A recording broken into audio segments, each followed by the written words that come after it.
Hello, intermediate algebra students. So on this one, differences of squares intro.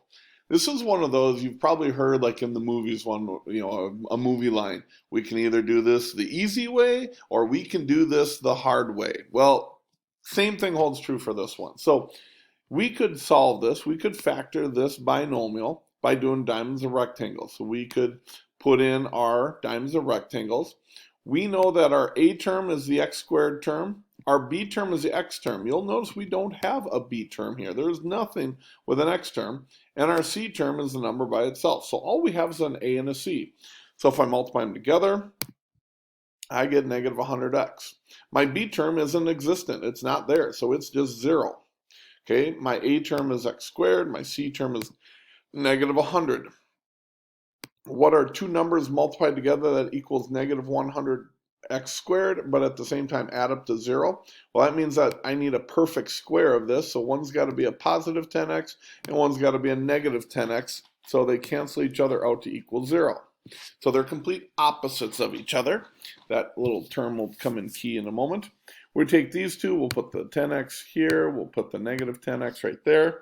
What do they have in common? Well, these two, actually I like to start with my negatives first. These two have a negative 10 in common. These two have an x in common.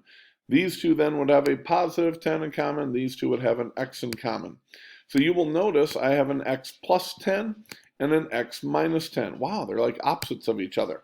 X plus 10, x minus 10. Here's one way of looking at this.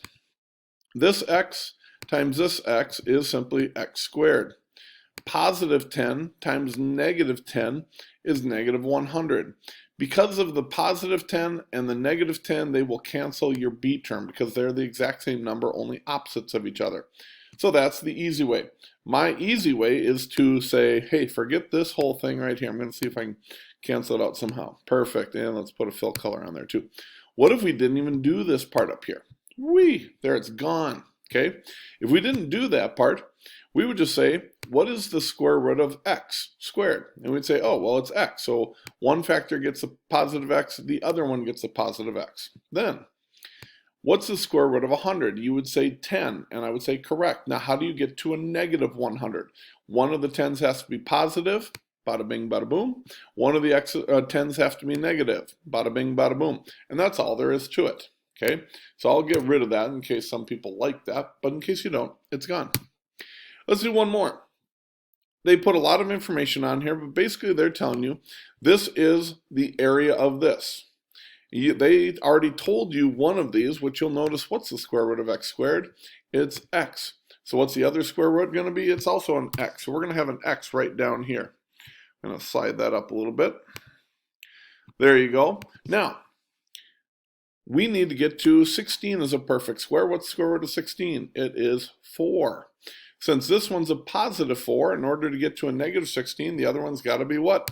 Negative 4. That's right. So, oops, I get rid of that little x. There we go. So your answer is just x minus 4. We don't need all of this fancy work up here for these difference of squares. It's just what's the square root of this? What's the square root of this?